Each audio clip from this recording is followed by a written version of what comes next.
gravitacional diferente. Me decía que él opinaba, bueno, vale, borra este mantra, que a usted le parece que van a entender que su centro de gravedad estaba en Yesod. Yo vi que el centro de gravedad de la gnosis, el mensaje de Acuario, del maestro Samael, tiene su centro de gravedad en el Hijo del Hombre, en Tiferet, y que es semejante o igual al centro de gravedad de la enseñanza que dio el gran Caliz Jesús. ¿Estoy en lo correcto o estoy equivocado, maestro? Pues está siendo correcto. Y es claro que toda religión confesional tiene su centro de gravedad específico. Si estudiamos juiciosamente el budismo esotérico y trascendental, podemos evidenciar que es demasiado abstracto, demasiado profundo, que pertenece a ciertos estados del ser trascendental. Esto nos permite deducir con pleno acierto que el centro de gravedad específica de la religión budista es Keter, el anciano de los días, el viejo de los siglos. Ahora bien, si analizamos la religión egipcia, o náhuatl, azteca, maya, zapoteca, persa o caldea, descubrimos el centro de gravedad específico en Yesod. Ya sabemos, entre paréntesis, que la piedra cúbica de Yesod es el sexo, y que tal Sefirot se haya ubicado exactamente en los órganos sexuales.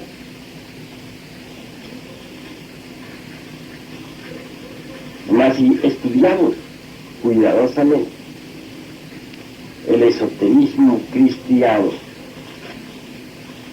descubrimos el centro de gravedad específico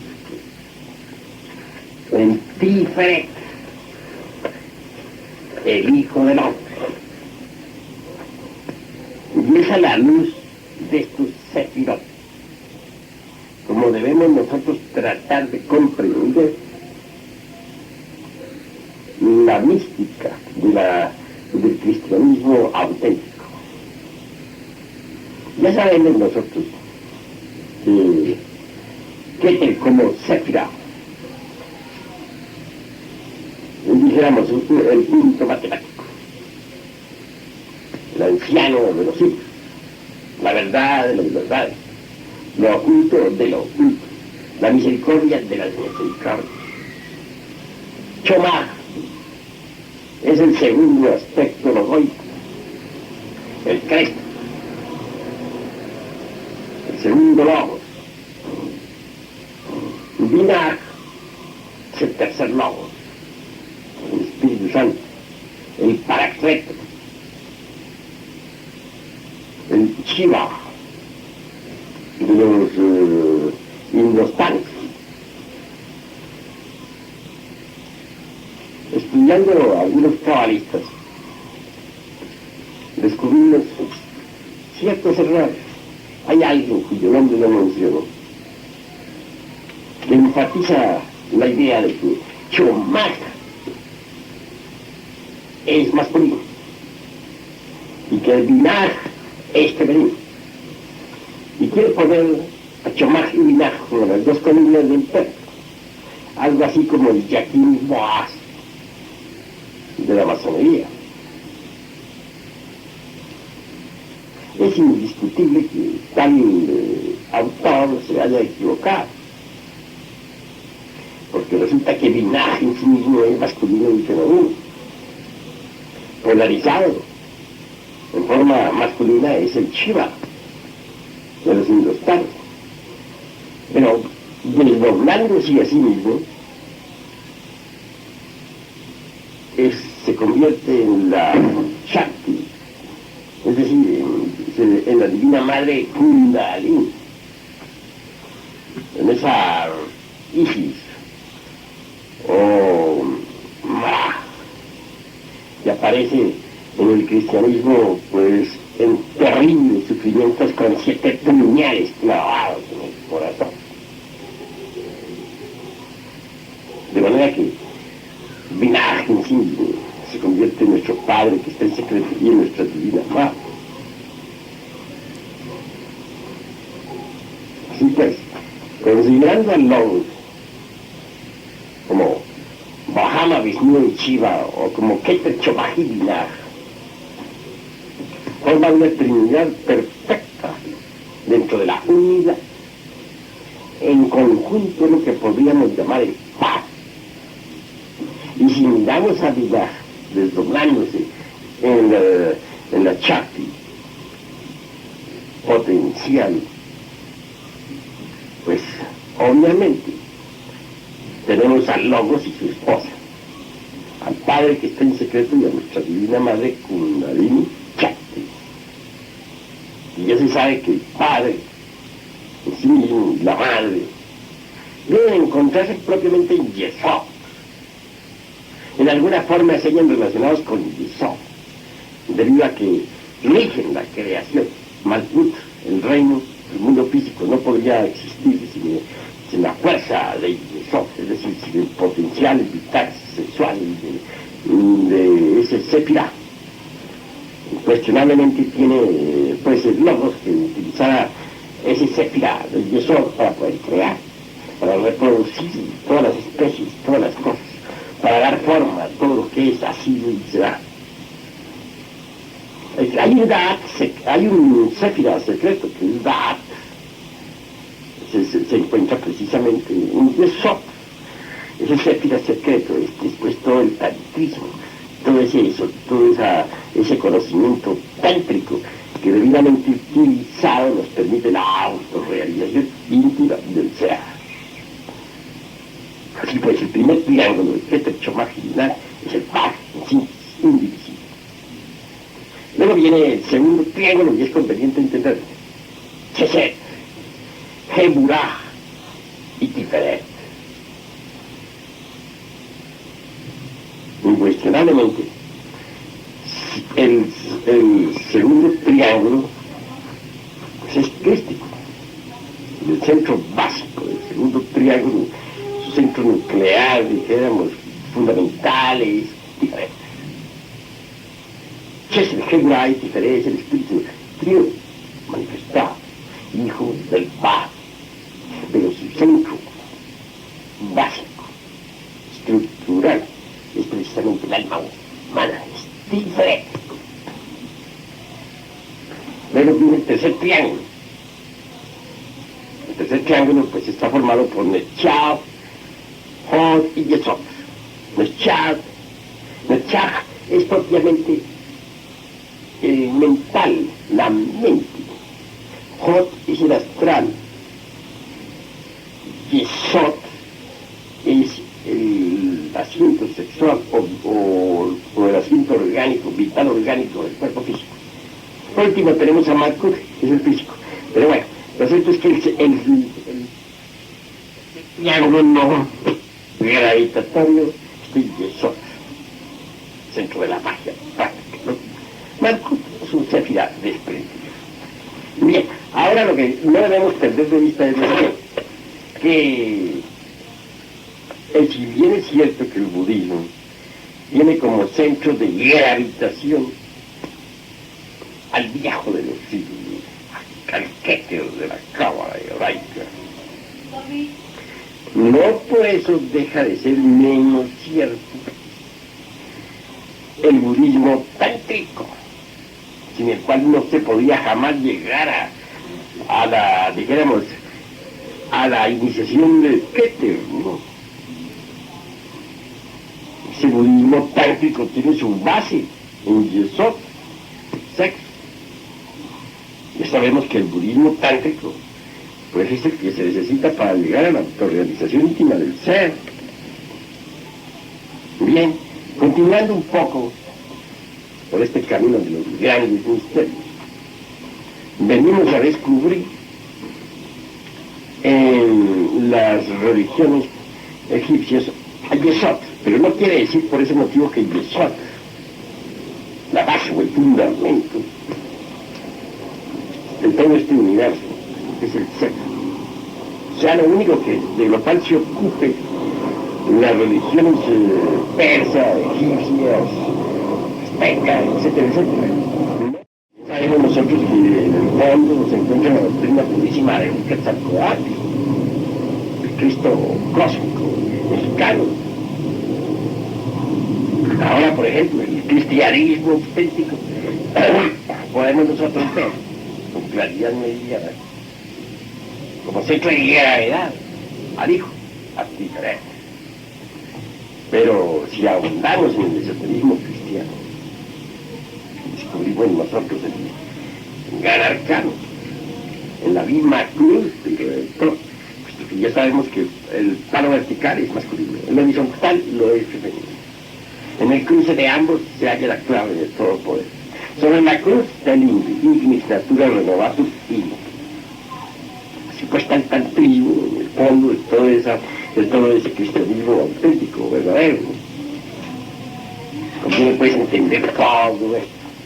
Aunque mencionaba usted, explicaba usted, maestro, algo que es muy importante al darle enseñanza a los neófitos.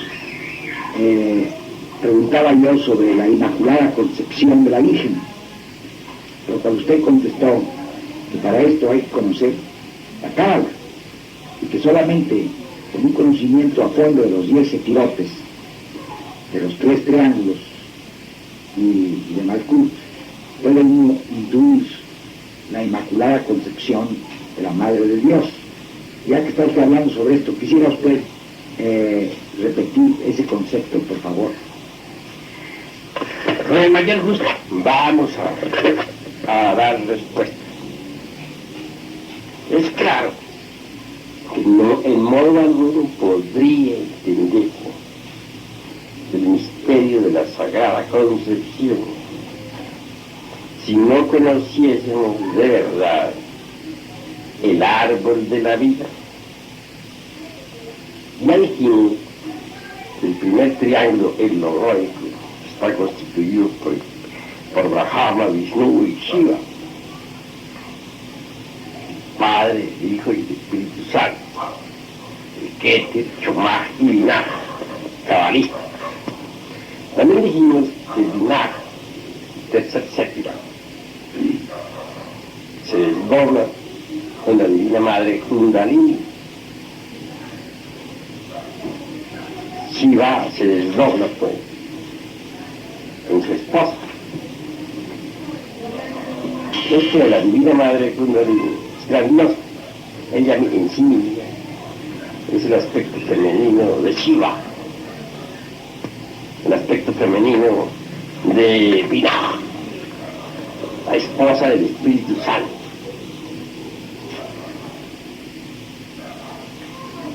Después vienen los demás séfiras, como ya dijimos.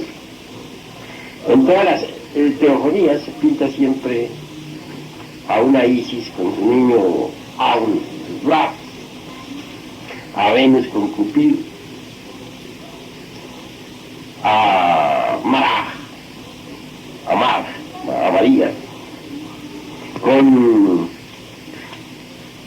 el niño Jesús, el Salvador, en sus brazos. Es claro que de ella y de él vienen los demás sefirotes. Él se desdobla en ella, su esposa. Ella se desdobla en Chesed, en Gebra y por último en Tiferet, siendo Tiferet el centro gravitatorio básico del segundo triángulo. De manera que ese Tiferet, ese niño, es el que ella,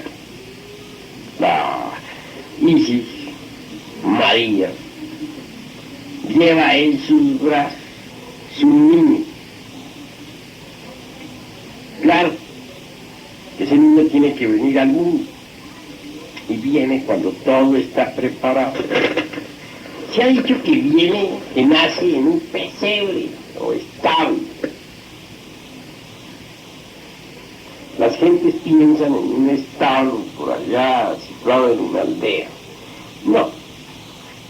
Ante todo es bueno saber que el Belén ese donde se dice que nació el niño, la pequeña aldea, no existía en la época de Jesús de Nazaret.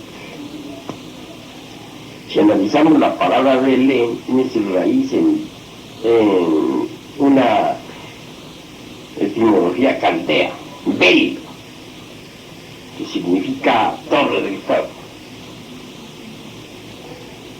Así pues esto es simbólico. El establo está dentro de nosotros mismos. Se hace necesario, ante todo, crearse un cuerpo astral, porque todo el mundo no nace con un cuerpo astral. Sabemos que es posible crearlo mediante las transformaciones del mercurio de la filosofía secreta. Pues crearse el mental, que es el cuerpo de la razón objetiva. Por último, fabricar el cuerpo de la voluntad consciente. Así pues, cuando ya posee uno los cuerpos físicos, astral, mental y causal, todo está listo como para recibir al niño. Sin embargo, muchos podrían, por ejemplo, darse el lujo de crearse sus vehículos, de poseer un cuerpo físico sano, fuerte, vigoroso, un magnífico cuerpo astral, un extraordinario cuerpo mental y el cuerpo causal, y sin embargo no por eso reencarnar al niño que la Divina Madre lleva en sus brazos. En ese punto hay algo muy sutil y muy delicado que fácilmente se escapa a cualquier cabalista. Podríamos confundir al Tiferet cabalístico propiamente con el cuerpo causal. He ahí el peligro en esto. Solo analizando un poquito los pasajes, por ejemplo, de las epístolas de Pablo a los Corintios, podríamos aclarar esta cuestión. Pablo dice que existe el hombre terrenal y el hombre celestial. Incuestionablemente el terrenal está constituido por el físico con su asiento vital orgánico, naturalmente, que forma un todo único. Luego, Hot, el vehículo sideral, el cuerpo querciano, cuando se apaga un tiempo. El mental, o cuerpo de la razón objetiva. Y por último, el cuerpo de la voluntad consciente. Esto es lo que podríamos definir como hombre terrenal. Ante todo, si queremos que venga diferente, el hijo al mundo, se necesita que pase a existir el hombre terrenal. Porque el humanoide común y corriente todavía no es hombre. Cree que lo es, pero todavía no lo es. Solo cuando uno se ha dado el lujo de crearse los cuerpos existenciales superiores del ser, puede ser denominado entonces hombre, aunque sea terrenal, pero hombre. El segundo hombre del cual nos habla Pablo de Tarso es el celestial. Y Pablo es muy sabio en esto.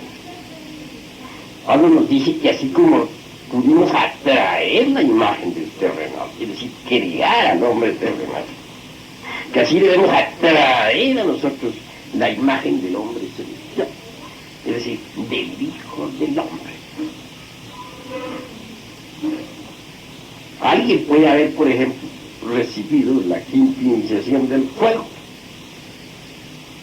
y sin embargo, no por eso ha encarnado en sí mismo al Hijo del Hombre.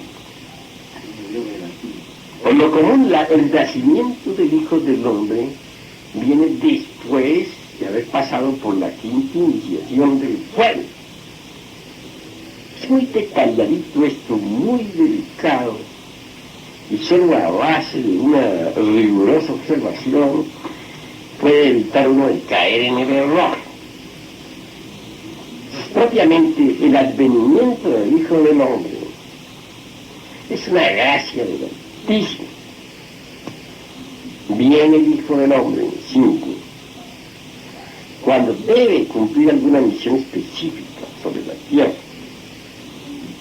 cuando el iniciado realmente ha agarrado el camino que la directa, para ser más claro, el camino que puede conducirlo a la liberación final.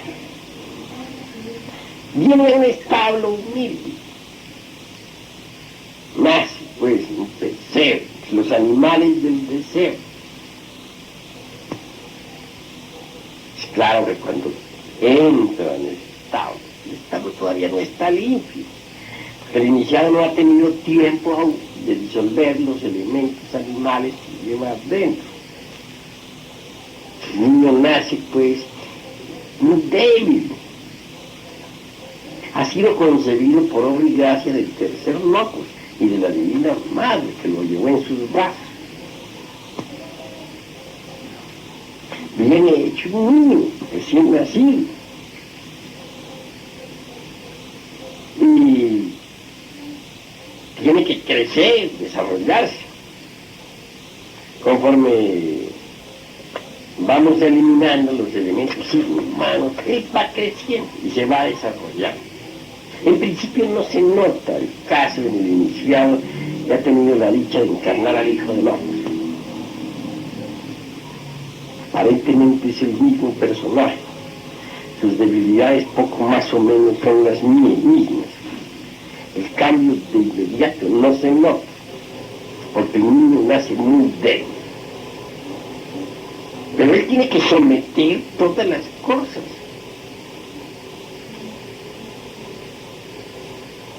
Él tiene que eliminar a los animales del deseo. Y lo hace con la ayuda de su divina madre, Kundalini. Él tiene que trabajar mucho hasta someter todas las cosas al Padre. Lo último casi vencer a la muerte, porque él siempre vence a la muerte. Después de que ha sometido todas las cosas, que ha desintegrado todos los elementos inhumanos que lleva dentro, después que ha eliminado del reino interior todo lo indeseable, entonces él mismo se somete al Padre. Su obra póstuma es vencer a la muerte, destruirla. Así pues, él resucita en el Padre, y el Padre resucita en él, porque el Hijo es uno con el Padre, y el Padre es uno con el Hijo, y quien ha visto al Hijo, ha visto al Padre. Es claro que al venir él al mundo, será rechazado por los ancianos, es decir, las gentes llenas de experiencia, odiado por los escribas, está escarnecido, rey, es decir, por los grandes intelectuales de su época. Y tercero, perseguido, odiado, maldecido, excomulgado, etc., por los fariseos, que son los religiosos de su tierra. Tendrá que ser muerto con muerte de cruz. ¿Sí? Como quiera que la ha ingresado dentro de ese hombre terrenal. Y tal hombre debe morir en sí mismo, aquí y ahora. Por eso se dice que ha de ser muerto con muerte de cruz. Téngase en cuenta que es con la cruz con la cual se puede eliminar los elementos indeseables. Téngase en cuenta que la fidelidad al Padre se prueba con la cruz. Muchos son los que dicen, yo soy fiel a la gnosis, yo soy firme, pero a la hora de la hora fallan con la cruz. ¿Dónde está la cruz? En el cruce de Lina y Johnny. Fallan ahí fornican, ahí adulteran, ahí cometen sus maldades. Entonces, ¿dónde estaba su fidelidad? Y es con ese instrumento de la cruz sexual con el que hay que desintegrar los elementos humanos y llegar a la muerte también del hombre terrenal. Una vez que se ha llegado a la muerte del terrenal, entonces el Hijo del Hombre resucita a los 3 días. Esos 3 días son las 3 purificaciones, por el hierro y por el fuego. Esos 3 días están representados con los 3 clavos de la cruz y el INRI en sí. Es mediante esas 3 purificaciones a base de hierro y fuego como el Hijo del Hombre puede morir y resucitar de entre los muertos. Hay que entender todo esto con claridad, me digo. Muchos son los que dicen, yo soy fiel a la gnosis, yo sigo el Padre. Pero cuando llegó la hora de probar con la cruz, demuestran que no son fieles, ni siguen la senda.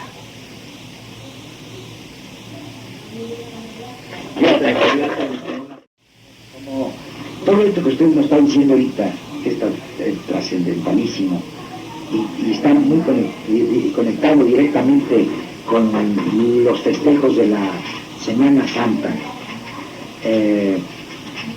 simplemente para entender un poco su conexión a lo que entendemos profanamente, nos quisiera usted referir todo el Domingo de Ramos y todo lo que se relaciona con la Semana Santa, lo más sintético posible, maestro.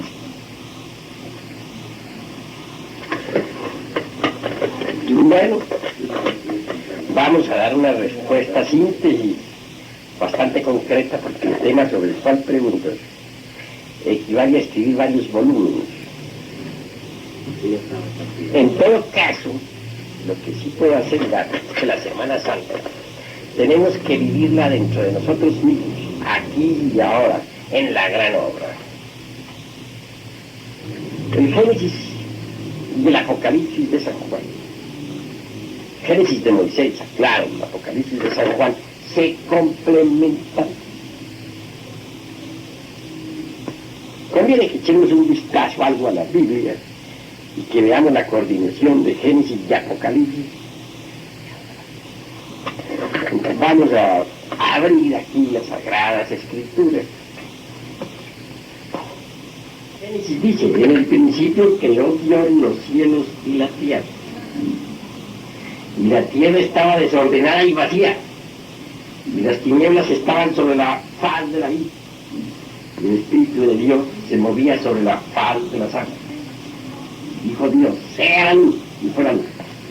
Y Dios vio que la luz era buena, y separó Dios la luz de las tinieblas.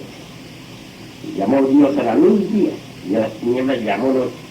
Y fue la tarde y la mañana un día. Es el primer día del gran trabajo de la Semana Santa, en que hay que separar a la luz de las tinieblas. El iniciado tiene que bajar entonces a los mundos del infierno y conocer el secreto de mal. Al conocer, repito, el secreto de la vida, el secreto de Malkut, el secreto de los glifos y de la muerte segunda. Luego dijo Dios, haya expansión en medio de las aguas. Separe las aguas de las aguas. E hizo Dios la expansión, y separó las aguas que estaban debajo de la expansión de las aguas que estaban sobre la expansión. Y fue así.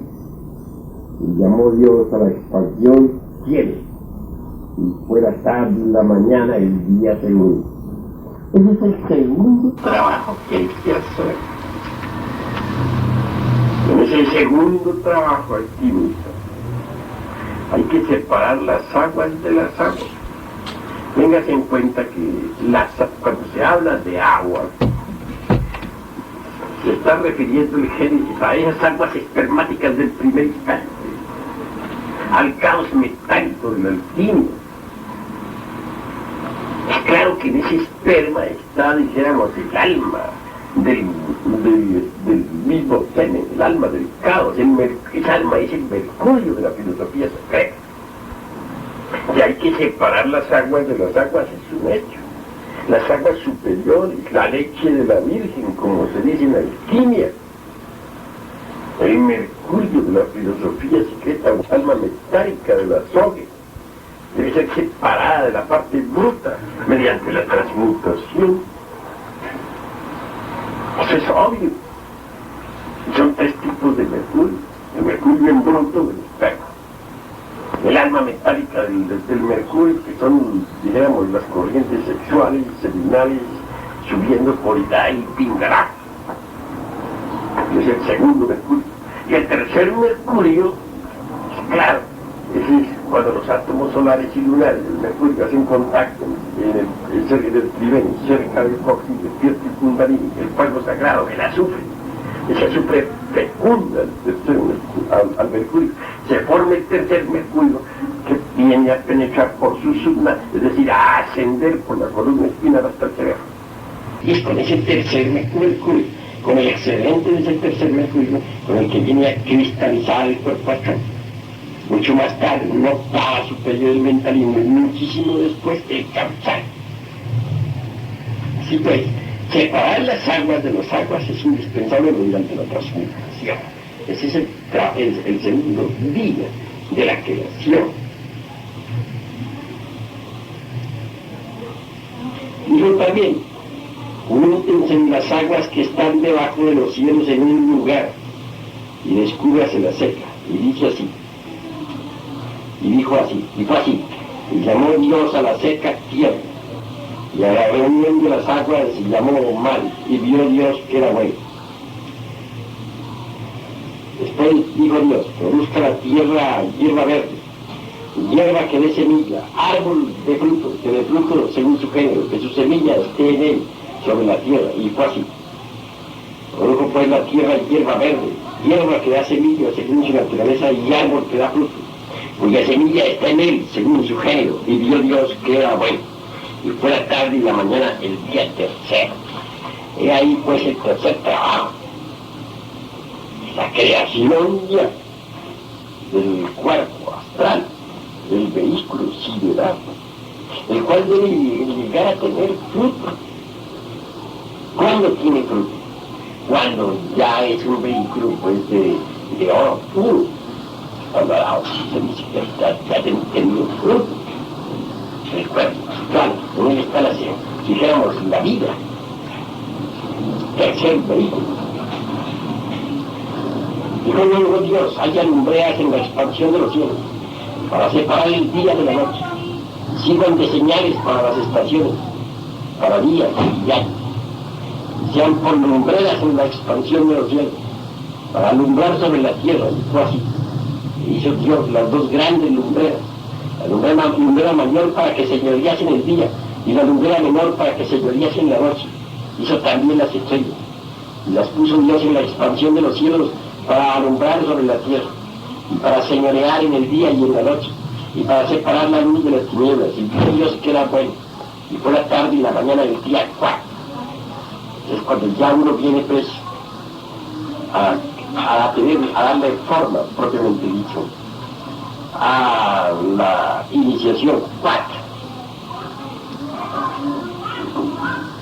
Cuando ya viene, pues, propiamente dicho, poseer ese vehículo de la mente. Cuando viene a justificar en la edad. Eso es importantísimo.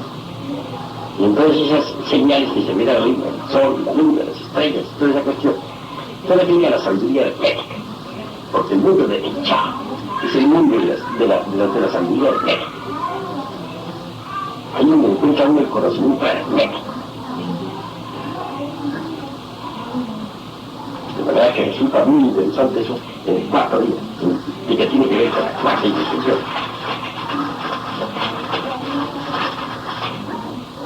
Continuando,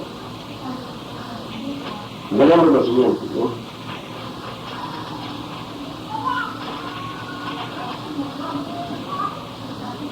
Pero dijo Dios, produzca las aguas seres vivientes, naves que vuelen sobre la tierra, en la abierta expansión de los cielos, y creó Dios los grandes monstruos marinos, y todo ser viviente que se mueve, que las aguas produjeron según su género, y toda ave alada según su especie, y vio Dios que era bueno.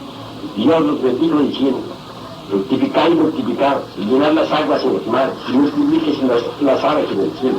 Y fue la tarde y la mañana el día quinto. Debes saber que en la quinta iniciación, que corresponde al mundo causal, tiene uno que hace ser amo de los elementos, aprender a manejar todo aquello que tenga vida, que es el Señor del fuego, de los aires, de las aguas, de la tierra, aprender a manejar los poderes de la naturaleza. Pero eso solamente es posible trabajando en los obedecientes.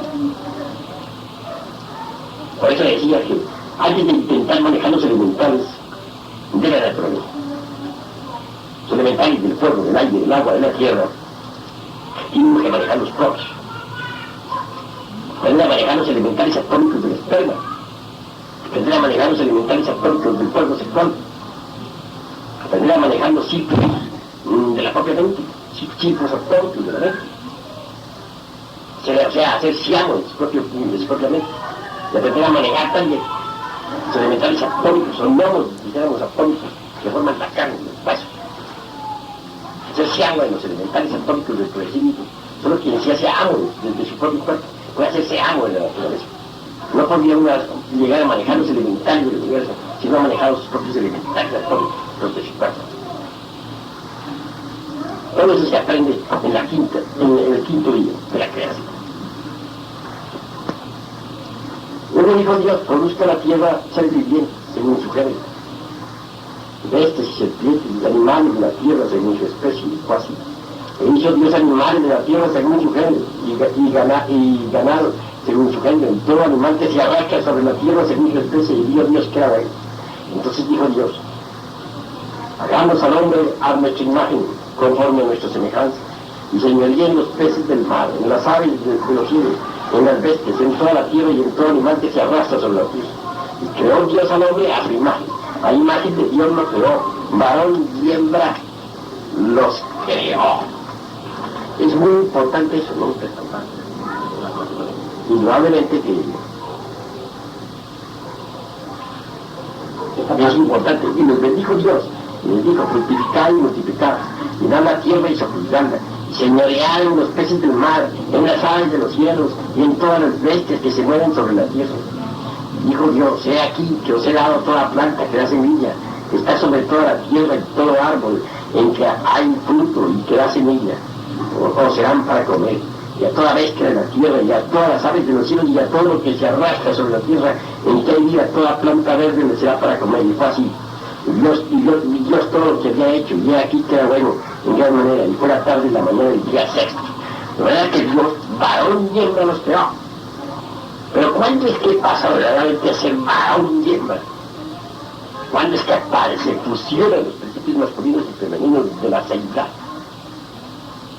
Tengas en cuenta que ese es el trabajo del sexto día del antiguo.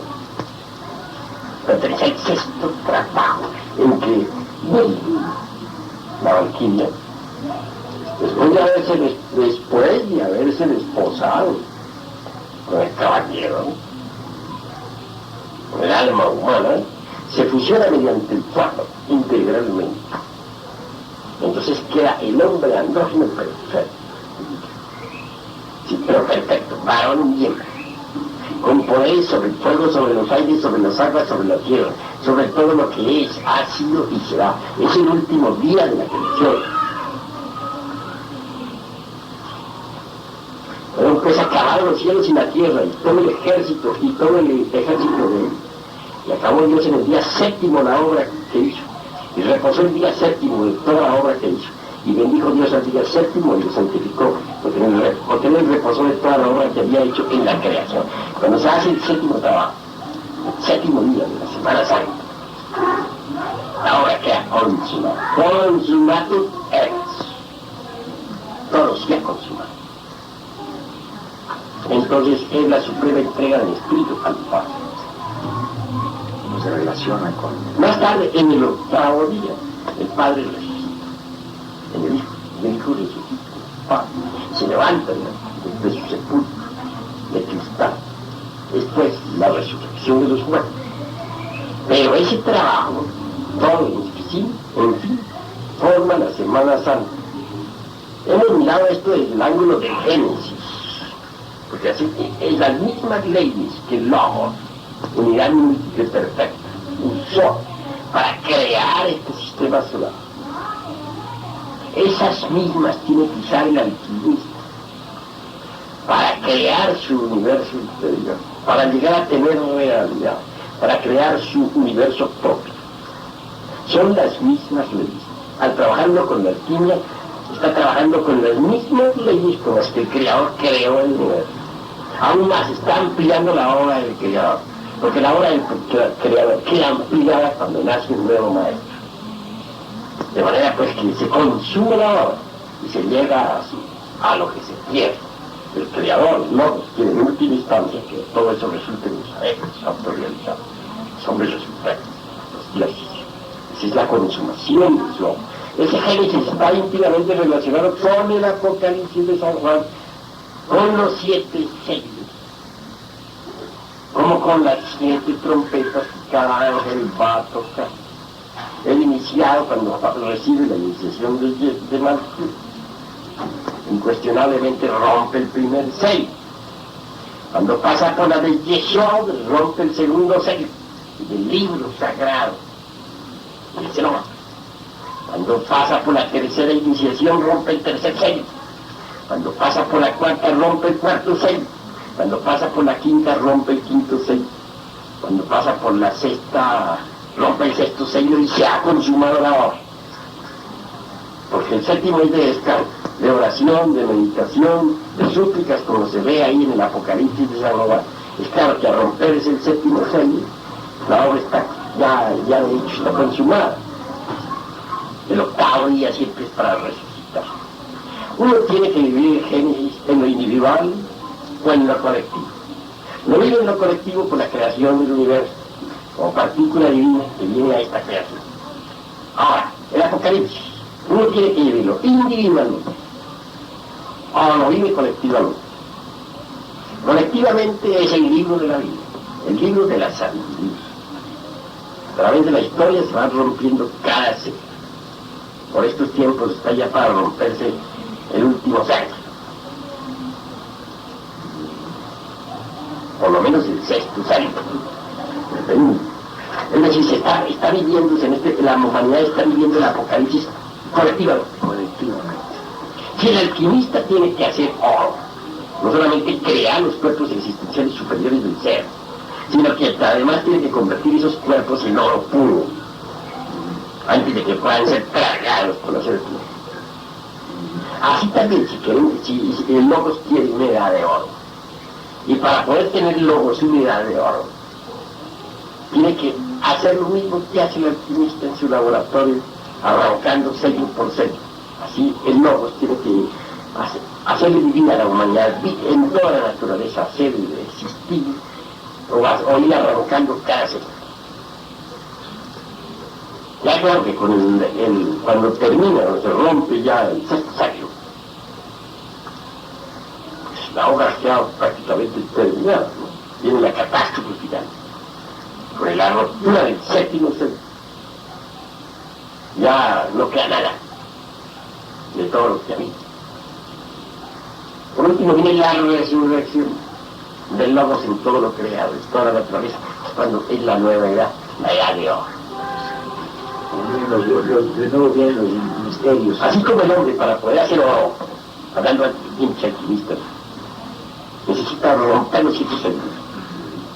Así también el Logos, para poder hacer una edad de oro, necesita que toda la humanidad rompa los 7 sellos, que toda la naturaleza los rompa. Entonces, ¿qué hace la edad de oro? Pero tiene que ser todo esto pasar por un apocalipsis tremendo y espantoso. De manera que o vivimos el apocalipsis individualmente o nos toca vivirlo colectivamente. Mejor vivirlo individualmente que nos da el triunfo, fijamos el oro en nosotros mismos, quedamos logramos nosotros conseguir pues el bien. Nos toca vivir colectivamente con la guerra del apocalipsis mundial para los mundos inferiores, a pasar por la muerte segunda para tener el derecho más tarde de vivir en la edad de oro como esencias puras y nuevos organismos. Claro, sin autorización, sin que se limitaran los cuerpos humanos para una nueva edad de oro. Así que de todas maneras tenemos que vivir el gran libro y de romper sus sellos. La Semana Santa se llama santa por eso, porque esta semana que uno tiene que vivir, cada día de esos equivale a largos periodos de trabajo. Al fin y al cabo la gran obra se resume siempre simbólicamente en el libro de Job, en los 8 años de Job. Es un extracto de sí. Pero en conjunto la gran obra, pues aunque se resume en 8 días, en 8 años totalmente, junto con resurrección y todo, es decir, en la Semana Santa, pues puede durar, claro, muchos años, ¿no? En todo caso, cada cual tiene que vivir su Semana Santa, ¿cierto? El Hijo del Hombre vive la suya. Cuando el Hijo del Hombre nace en el pesebre, él debe vivir su Semana Santa, hacer todo el trabajo en su Semana Santa. Al pueblo no se le puede explicar esto, porque el pueblo no entiende. Al pueblo se le da la corteza, la cáscara de la enseñanza, pero a los iniciados se les enseña la carne de la doctrina. La visita de la sal, cómo ver la doctrina. La visita de las 5 iglesias se refiere a nuestros 7 chakras. Claro, es que sí. De verdad que el cristianismo tiene 2 aspectos. El cristianismo exotérico, público para el pueblo, y el cristianismo esotérico, sagrado para los iniciados. Como dice Guillermo, ¿verdad? El camino externo y tal. Verán, maestro, para hacer conciencia de nuestro trabajo, quiero preguntaros si el Bodhisattva, aunque sea caído, tiene que formar el cuerpo de la voluntad consciente, o sea, el cuerpo causal, para que entre diferente, o es que ya, o es que, digamos, ya formado el cuerpo causal entra diferente. Bueno, el Bodhisattva siendo Bodhisattva, pues no tiene por qué entrar a crear el cuerpo causal, pues porque se sabe que es un Bodhisattva. Es decir, alma humana, dijéramos, de un maestro. Ya se entiende que esos vehículos los creó en el pasado. Pero tiene que encender el fuego en sus vehículos, restaurar el fuego en cada uno de sus vehículos, y después regenerar el oro en sus cuerpos. Conseguido eso, pues el Bodhisattva se levanta. Pero bien, no yendo tan lejos, sino empezando por la base, diremos que después de haberse encendido el fuego en cada uno de los vehículos, después de haberse restaurado, digamos, el principio íntimo en los cuerpos físico, vital, astral, mental, causal, si el Padre quiere, de su voluntad, puede enviar a Tiferet a nacer en el establo interior. Pero entiendo que esta es una gracia del Altísimo, porque alguien puede haber alcanzado, repito, la quinta iniciación del fuego, y sin embargo no por eso el niño que lleva a la Divina Madre en sus brazos haya penetrado en sus vehículos, en el establo. Pero si se le anhela de verdad, se quiere trabajar por la humanidad, pues se puede conseguir, pues, que el Hijo del Hombre venga al mundo. Es voluntad del Padre. Pero, maestro, concretamente, el alma, cuando un iniciado tiene formado un cuerpo causal, entonces logra la formación del alma humana, o diferente es el alma humana. Pues el alma humana propiamente está en el mismo causal, ¿no? Una fracción del causal es lo que constituye el Burata, la esencia. En el Bodhisattva, pues, ese Burata o esencia se vendría ya organizado. En todo caso, debemos tener en cuenta lo que ya dije al principio, que es demasiado sutil, que fácilmente se presta una confusión. la cuestión aquella del cuerpo causal y el diferente crístico es tan sutil y fino que fue de equivocarse. Hoy no confundir la gimnasia con la magnesia. El diferente, o sea, ya la expresión viva del Cristo íntimo, se halla muy correlacionada pues con el causal, con el alma humana. Llega a formar parte íntegra con el alma humana, pero cuando hay voluntad de paz, cuando el Hijo del Hombre viene al mundo. Creo que ya lo han entendido ustedes, aunque es muy fino. Necesita tener una mente muy elástica, muy dúctil, muy receptiva para poder entender esto. Bueno, en síntesis, maestro, para lograr la iniciación de bicicleta hay que tener los vehículos solares. Pues incuestionablemente, si uno no posee los cuerpos existenciales superiores del ser, no podría jamás pues alcanzar la iniciación del poder. Bueno. El origen de nuestra esencia, maestro, nosotros que deseamos levantarnos, ¿por qué no lo hemos hecho antes? Bueno, con el mayor gusto voy a dar respuesta a todo esto. La esencia viene de la Vía Láctea. Estoy hablando en síntesis. Llega al Sol. Y luego, por último, penetra en la naturaleza. El principio se manifiesta como un simple elemental primigenio, ¿no? Asciende a través de las etapas mineral, vegetal y animal, hasta penetrar por último en el cuerpo del humanoide o del mamífero racional. Claro, que la esencia necesita convertirse en el embrión áureo. Necesita trabajar para crearse los cuerpos existenciales superiores del ser y transformarse en bodhisattva. Cuando la esencia no logra pues su cometido en el primer ciclo de manifestación, que es de 108 vidas, entonces tiene que descender dentro de las entrañas de la tierra, procesos involutivos, con el propósito de eliminar los elementos inhumanos o agregados psíquicos en que viene a quedar embotellada debido a los errores. Una vez que ha pasado por la muerte según, ella asciende otra vez a la superficie del mundo para reiniciar nuevos procesos evolutivos desde el mineral. Incuestionablemente esos nuevos procesos tienen como punto de partida una espira más alta dentro de la gran espiral de la vida. Empezará o retornará o reiniciará sus procesos evolutivos otra vez desde el mineral, pero en una octava superior.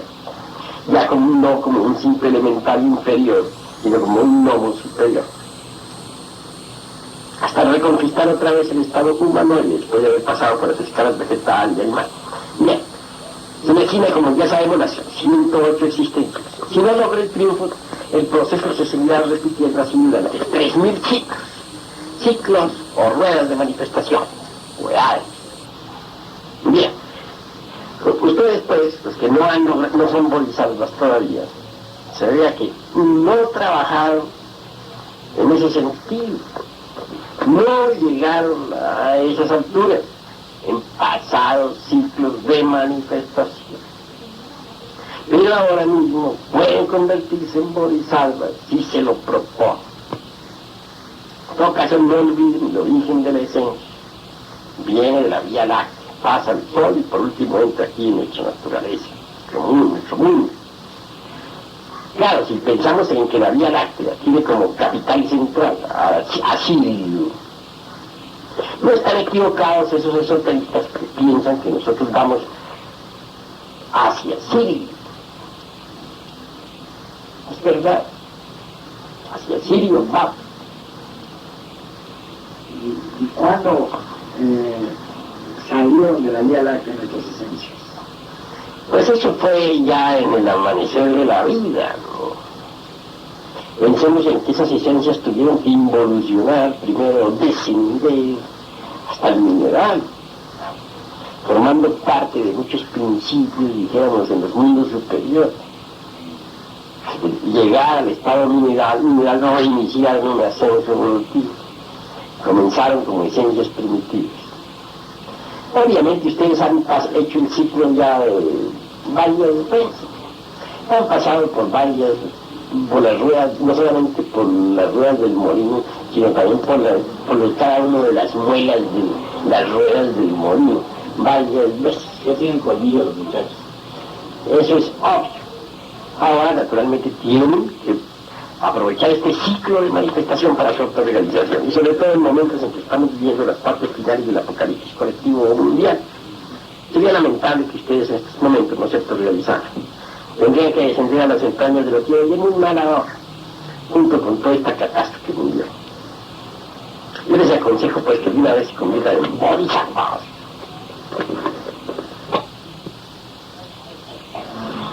¿Podría usted explicarnos en forma más o menos breve cómo se originó el gobierno de este sistema solar de Ors y quién lo gobierna?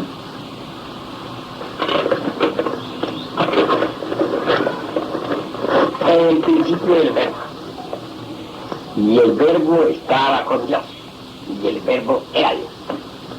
Por él todas las cosas fueron hechas. Y sin él nada de lo que es hecho hubiera sido hecho. Sí, pues el universo está gobernado por el verbo. El verbo es el ejército de la voz, la gran palabra, el demiurgo arquitecto, el archao. Cada uno de los verbos, hablando ya por separado, puesto que el logos es unidad múltiple perfecta. Tiene su misión, su labor, su ministerio, en relación con este sistema solar de O. Y todo el conjunto de Elohim, o Elohim, para hablar más claro, se forman el ejército de la gran palabra, el Jerupacoat. Constituyen en sí mismos el gobierno de nuestro sistema solar de O. Esa es pues mi respuesta. Y Jesucristo crucificado. Bueno, tengas entendido que el Cordero Pascual es el Agnus Dei, el fuego sagrado, está inmolado en la naturaleza, que subyace en toda materia orgánica e inorgánica. El sacrificio del segundo lado del Cristo. Por eso es que sobre la cruz del Redentor está la palabra Ingrid, que significa Ignis Natura Renovatur Integrum. El fuego renueva incesantemente la naturaleza. Resulta maravilloso saber que el segundo loco, el Agnus Dei, o el fuego sagrado, realmente inmolado en el fondo de toda esta creación, sabido que subyace en el fondo de toda materia orgánica e inorgánica. Si golpeamos dos piedras, veremos saltar la chispa del fuego. Así pues, el fuego está en todo, el mismo hielo quema, es fuego en otra forma. No podría existir la naturaleza sin el fuego. Lo primero que existe siempre es el fuego. Porque el fuego se convierte en aire, y que el aire en agua, y el agua en tierra, es verdad, pero siempre queda el fuego como centro, como base. Y pues ese es el Agnus, el Cordero Inmolado, que borra los pecados del mundo. Porque solo mediante el fuego podemos limpiarnos de toda mancha.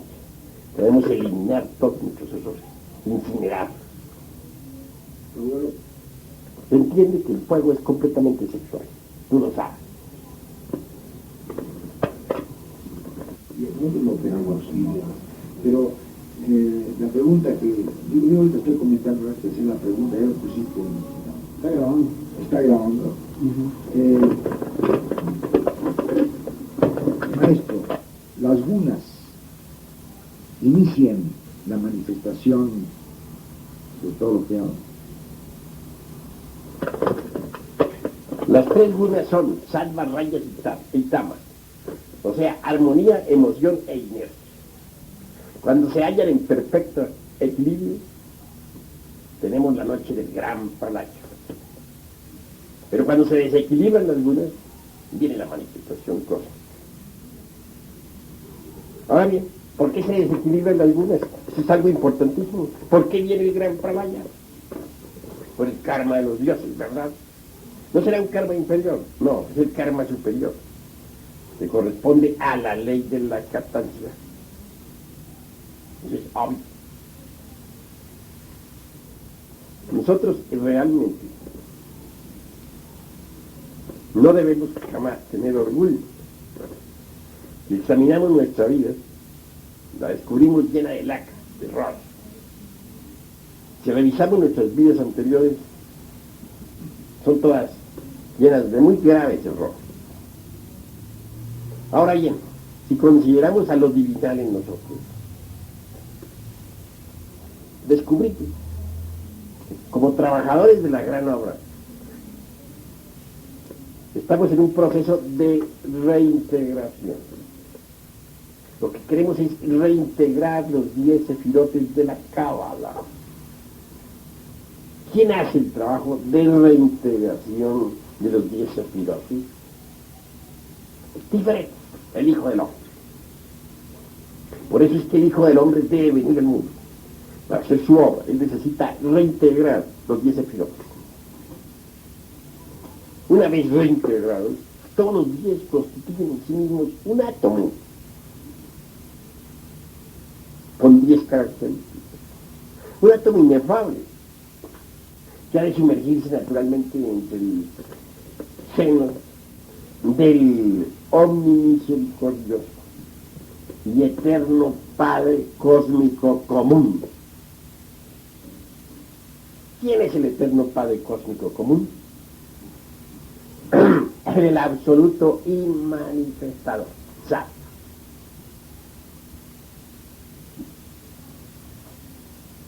Pero no debemos mirar al absoluto inmanifestado en esa forma tan fría como lo ven los orientales. Él en sí mismo es el Padre de todos los padres.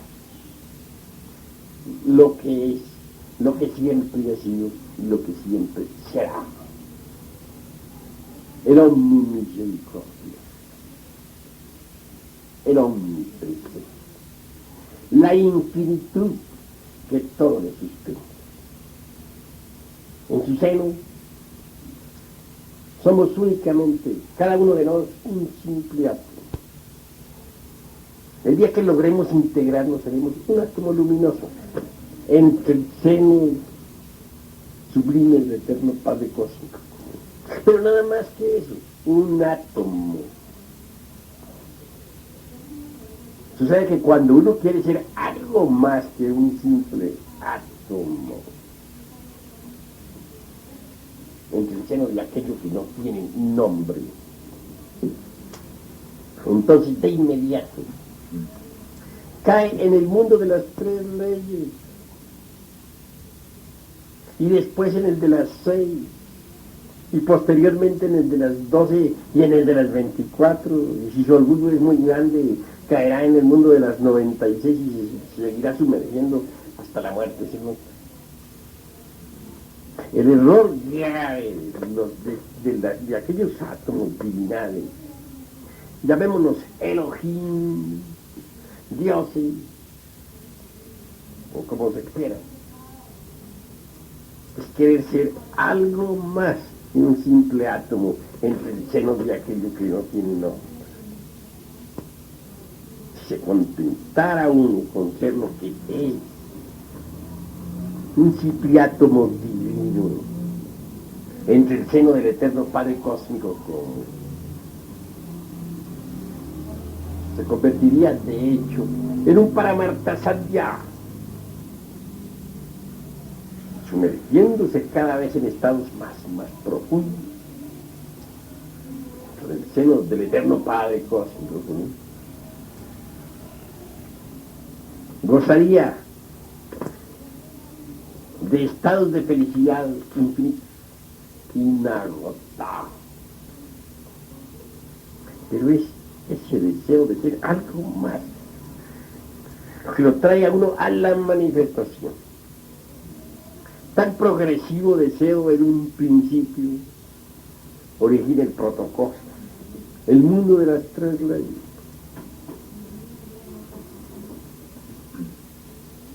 Conforme el deseo se va haciendo aún más progresivo, el deseo de resaltar, de ser alguien igual, viene el mundo de 6 leyes, y luego el de 12, y luego el de 24, y así sucesivamente. Así pues, el universo propiamente existe por el karma de los dos. Y el karma es el producto de la imperfección. Es por la imperfección que uno quiere ser más de lo que es. Pero aunque digas que él, nunca eres más de lo que es. Esa es la verdad. Por eso morir en sí mismo es indispensable. Y si queremos algún día alcanzar la liberación definitiva, si queremos algún día sumergirnos de verdad entre el seno del eterno Padre Cósmico común, pues desde ahora mismo debemos preocuparnos por la eliminación radical del orgullo. Así pues, hay que poner mucha atención a eso.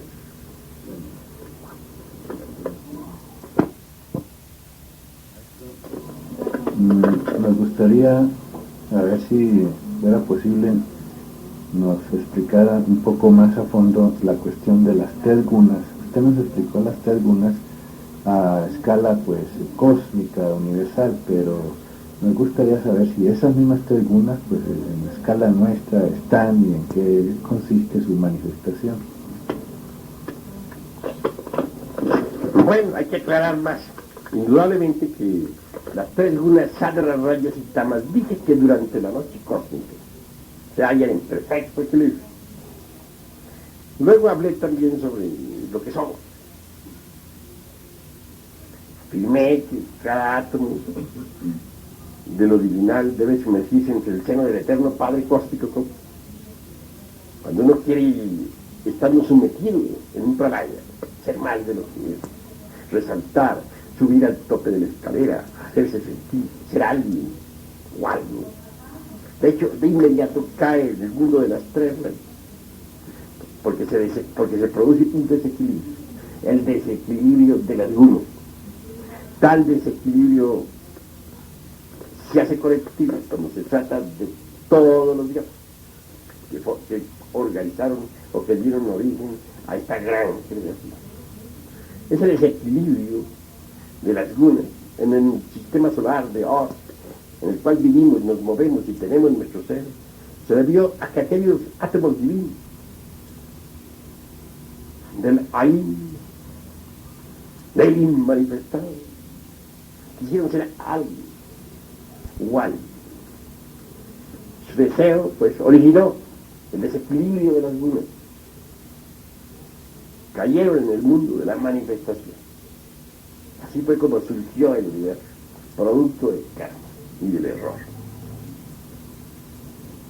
Entonces sabemos que salva en la armonía, que rayas en la emoción, que tama la inercia. Y es claro que esas 3 gunas existen en la prakriti. Están saturando todo el principio universal, lo que es, así será. En todo existen esos 3 elementos.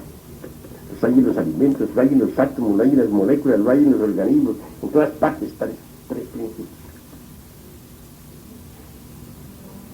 Para poder gozar de la noche cósmica, sin estorbos de ninguna especie, se necesita que las 3 gunas queden en perfecto reposo. y las tres gunas quedan en perfecto reposo. Cuando los inefables, aquellas partículas que forman el ejército de la voz, se sumergen tranquilos entre el seno del eterno Padre Cósmico. Dura la noche cósmica hasta el momento en que tales partículas divinas, tales átomos preciosos, quieren ser algo o alguien. Entonces de inmediato caen en el mundo de las tres leyes. ¿Sí? Se desequilibran las gunas y por eso es que ellos caen en el mundo de las tres leyes. Después en el de las 6, luego en el de las 12 y así sucesivamente. No se desequilibraría bien en las tres gunas si ellos no quisieran ser algo bueno. Por eso nosotros desde un principio, si queremos alcanzar la verdadera libertad que está en el eterno Padre Cósmico, debemos ante todo no querer ser algo más, no desear subir al tope de la escalera, ni hacernos sentir. El mundo de las tres leyes del Padre, del Hijo y del Espíritu Santo. Lo importante en la vida es morir siempre, morir, morir, morir. Un día, cuando ya los 10 efiotes en cada uno de nosotros esté completamente integrado, podremos sumergirnos entre el seno del eterno Padre Cósmico común. Entonces, si verdaderamente ya no deseamos existir, si todo deseo de vida senciente ha terminado,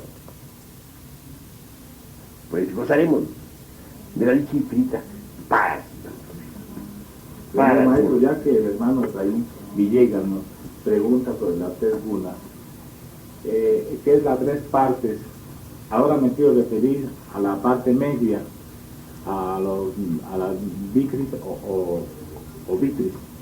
Es decir, ella es la raíz del cosmos, es la raíz del ser, o es el fuego, digamos, que pues nos puede ayudar a volver a lo primordial. Bueno, la serpiente ígnea de nuestros mágicos poderes está enrollada naturalmente 3 veces y media dentro del chakra muladhara, el coxis. Y allí debes despertar para subir por espina dorsal. Pero se dice que está enrollada 3 veces y media. La media pertenece a los vitris. Esos vitris no son otra cosa sino sencillamente lo que podríamos denominar nosotros los clifos de la cábala hebraica. Entonces, pues hay que tener en cuenta eso. Verán, maestro, entonces los vitris no es la Divina Madre. No, la Divina Madre en sí misma lo simboliza la existencia de las tres lunas y simboliza también a los vitris, que forman parte de los clifos y de la vida senciente o de los procesos sublunares. ¿Sí? Maestro, como simbolismo, ¿qué parte primordial representa a la Divina Madre? Porque si salva es armonía o pureza, si un iniciado, por ejemplo, está en estado de pureza, especialmente en lo que cabe a los maestros, nosotros siempre estamos en otro estado, muy rara vez estamos en estado, digamos, sádvico. Entonces hay cierta particularidad especial en los átomos de la Divina Madre, digamos especialmente en salva o en las tres partes de las tres gunas. Las tres partes son necesarias, salva, rayas y tamas, pero cuando están en perfecto equilibrio, pues son maravillosas. Salva es armonía, la emoción se convierte en el alma pura, en aquel tipo de vibración inefable, y la inercia pues propiamente ya desde un ángulo superior es el reposo profundo, es el seno del absoluto. Pero en el mundo de la manifestación la inercia es inercia, una piel es inerte y un hombre que no trabaja sobre sí mismo es un hombre inerte. Entonces, la emoción pura del alma puede transformarse en las bajas emociones del mundo físico. La misma armonía de por allá arriba se convierte en la desarmonía aquí abajo. Así pues hay que tener en cuenta todos esos factores. En sí, la Divina Madre entonces sería un triángulo de esas tres gunas. La Divina Madre está por encima de todas las tres gunas. Ella es lo que ha sido y lo que siempre será. Ella es la esposa del chico, esposa del tercer ojo. Que existan tales cualidades en la Prakriti durante la manifestación es otra cosa. Pero ella está más allá de tales cualidades. De hecho y por derecho, de acuerdo a su plática... Ella es Brahma en el fondo. Verán, maestro, de hecho y por derecho, mediante su plática, se puede considerar que no tenemos que encarnar a la Divina Madre, sino únicamente son las cualidades de la Divina Madre que están en nosotros. pues están en toda la naturaleza, pero la Divina Madre se enrosca 3 veces y media, es el fuego sagrado depositado en el Muladhara. Ahora ya, que esa palabra encarnada, esa es la palabra que tenemos que saberla medir poco a poco. ¿Qué es lo que se llama encarnar y qué es lo que no se llama encarnar? Porque para que la Divina Madre pues, pueda expresarse a través de un hombre definitivamente, pues tendrá ella que tragarse al hombre. Mientras no se lo trague, pues no se podrá expresar totalmente en el hombre, ¿no? Pero más ahora entendemos La serpiente tiene que tragarse al iniciado. Solamente cuando la serpiente se devora al iniciado, ¿no? Entonces queda la serpiente manifestándose dijéramos, sin intervenciones de ninguna especie. Pero la serpiente tiene primero que tragarse al iniciado. Y además ahora entendemos bien, de acuerdo a su plática, ¿qué hay concretamente entonces en nuestro centro solsticio o en el chakra Muladhara, en la opción de la Divina Madre? Pues está ahí el estado potencial de la Divina Madre.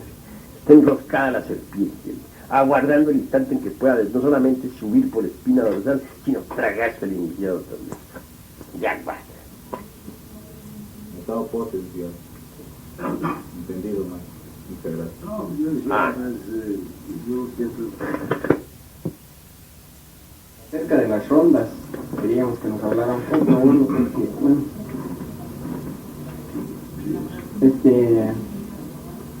no está esto muy claro todavía en nuestro entendimiento y quisiéramos que usted nos hablara acerca de las rondas ahora.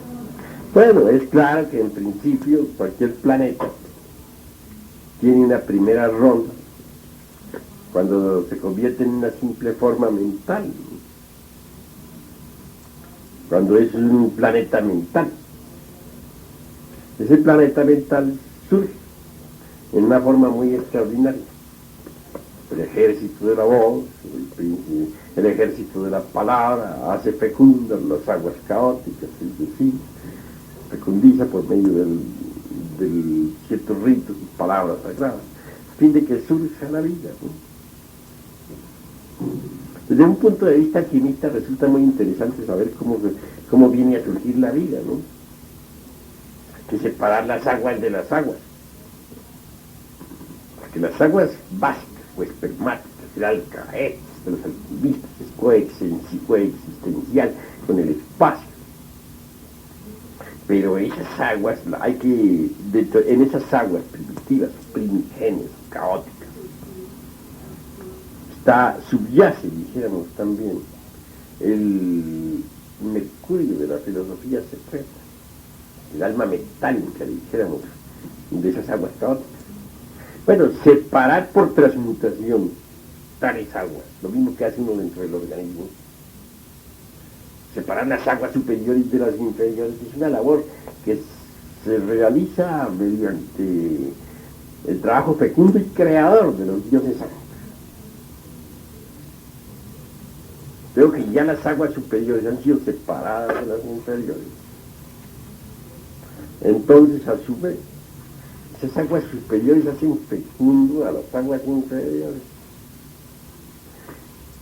Y aparece, dijéramos, un tercer tipo de mercurio aún más elevado, cuya cristalización viene a ser el mundo de la mente. Entonces aparece el planeta en su forma mental, primera ronda. Segunda ronda, cuando ese planeta se convierte en materia astral. Tercera, cuando se convierte en materia etérica. Cuarta, cuando se convierte en materia física. Quinta, cuando vuelve a ser etérico. Sexto, cuando vuelve a ser astral. Séptimo, cuando vuelve a ser mental.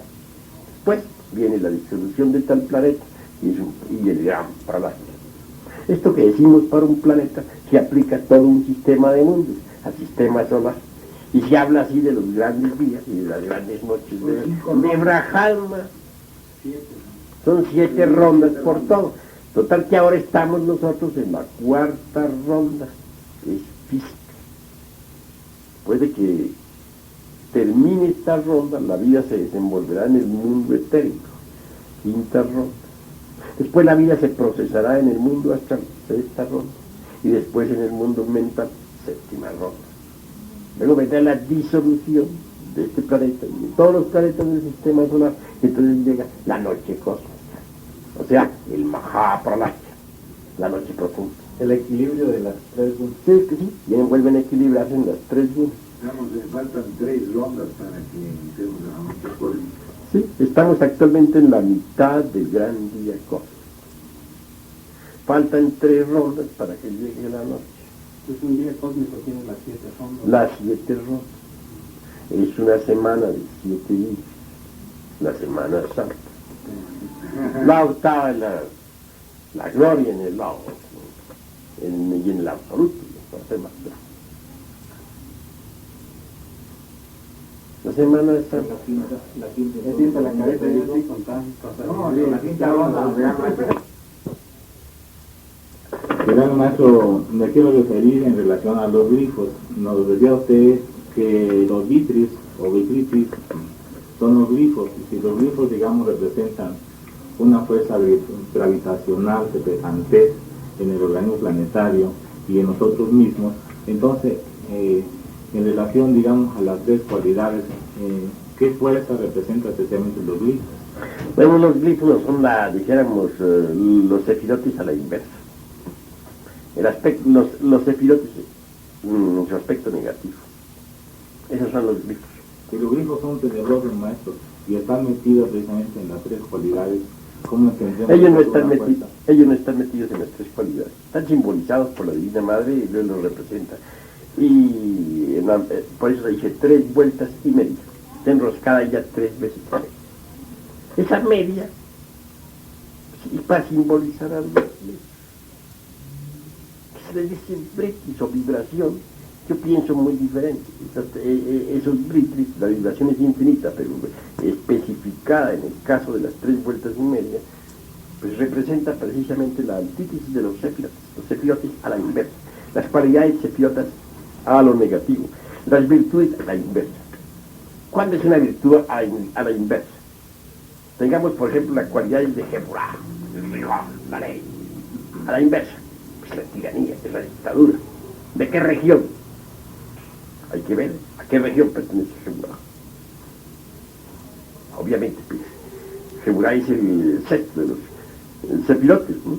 Contamos desde Malkut hacia arriba, ¿no?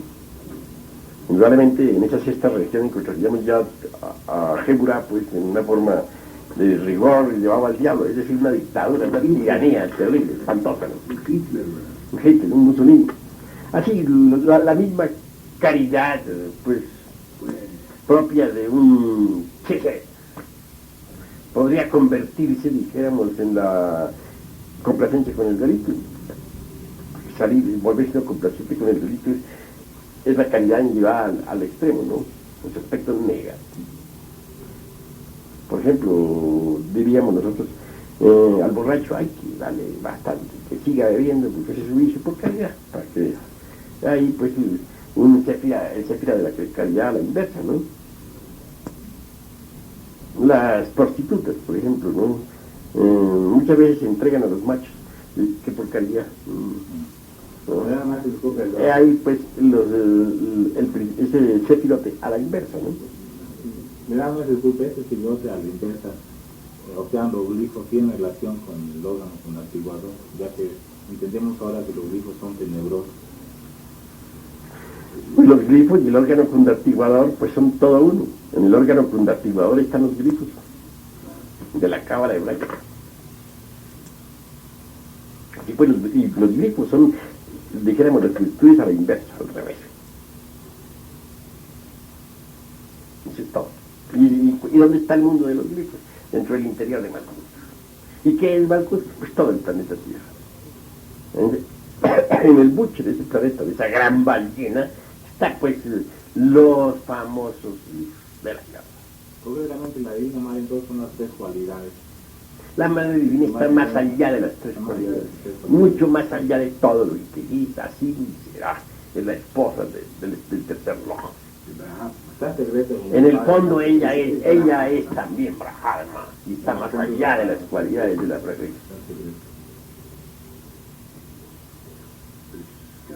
Entendemos, ¿verdad, hermano? Muchas gracias. Después de la segunda captación, comenzó un proceso de involución de la mente espantoso. Una deteriorización del entendimiento, es verdaderamente fabuloso. Por último, la mente se degeneró de tal forma ya que se volvió automática. Funciona automáticamente. Si yo te pregunto a ti, ¿qué cosa es esto? Automáticamente dices una copa. ¿Qué es esto? Automáticamente no tienes tiempo ni de relacionarlo para haber contestado, es una mesa. Pero ¿por qué dices que esto es un vaso, una copa? ¿Por qué dices que esto es una mesa? Sencillamente porque te enseñaron que así era, eso era, no, a ti no te consta. Te lo enseñaron, tú lo repites. ¿No hay conciencia en eso? No hay conciencia de que eso es una mesa, una copa. La realidad es que a tu mente llegan las impresiones de una mesa y de una copa. Entonces tú las interpretas de acuerdo como te enseñaron que te dijeron que así era mesa y así era copa. Pero los tactos de la conciencia ahí no funcionan. Eso es gravísimo. Definitivamente. En cambio, en la razón objetiva es diferente. Los funcionalismos, o el resorte secreto de los funcionalismos se encuentra precisamente en la conciencia. Es la conciencia como resorte hace funcionar entonces la razón objetiva. Sin embargo, de cuando en cuando se dan casos de personas que nacen con la razón objetiva del ser. Por lo común, vienen al mundo debido a su pensar en ambientes iniciados, disponen de algún guía, de algún instructor. Hoy es inconcebible esto para el mundo occidental. Y claro que tales criaturas nacen y encuentran las condiciones totalmente favorables para el desarrollo de la razón objetiva. Son, digamos, almas que han trabajado en vidas anteriores, almas que han alcanzado la razón objetiva en vidas anteriores, almas que han logrado el despertar de la conciencia en vidas pasadas. Bueno, todos no son casos, digamos, por casualidad, ¿no? No, eso no podríamos llamarlo por casualidad. No es casualidad. Y entonces, pues, nace en condiciones completamente favorables para que su razón objetiva se desarrolle. Naturalmente, los instructores, en este caso, enseñan a las criaturas, enseñan a sus discípulos, a esta clase de personas, lo que son las impresiones sensoriales externas. Se les dice, por ejemplo, que la gente común y corriente no percibe el mundo exterior realmente, que solamente percibe impresiones que llegan a la mente y que traduce intelectualmente en forma de luz, color, calor, forma, sonido, etc. Pero la cosa en sí, como dijera don Emanuel Kant, no la conoce. De manera que entonces los instructores le enseñan eso a los educandos, les previenen contra las pasiones animales, los instruyen a forma de que no se vayan a dejar atrapar por las ilusiones exteriores, los educan esotéricamente y los levantan. Son pocas pues las personas que tienen esa dicha, se necesita haber trabajado en vidas anteriores y nacer en un ambiente favorable. Las leyes del 3 y del 7, por ejemplo, no son leyes que pueda comprender la razón subjetiva. ¿En qué forma se desarrolla el santo triamática? ¿Cómo se procesa la ley sagrada esta para Parchila? La ley del 7. Ya sabemos que las fuerzas positiva, negativa y neutra, el santo afirmar, el santo negar, el santo concilio, las tres fuerzas originan toda creación. Que no sería imposible cualquier creación sin la cooperación de las tres fuerzas. Pero crear es una cosa y ordenar es otra cosa. La ordenación de los cosmos, de los mundos, etcétera, etcétera, etcétera, solamente es posible mediante la sagrada ley Epta para Parchino, o sea, la ley del cielo. Pero cómo se procesan en sí mismas esas leyes del 3 y del 100, cuáles son sus más íntimos funcionarios. Esto no lo podría entender jamás la razón automática, subjetiva. Solamente lo puede entender la razón objetiva, a base de autorreflexión íntima directa.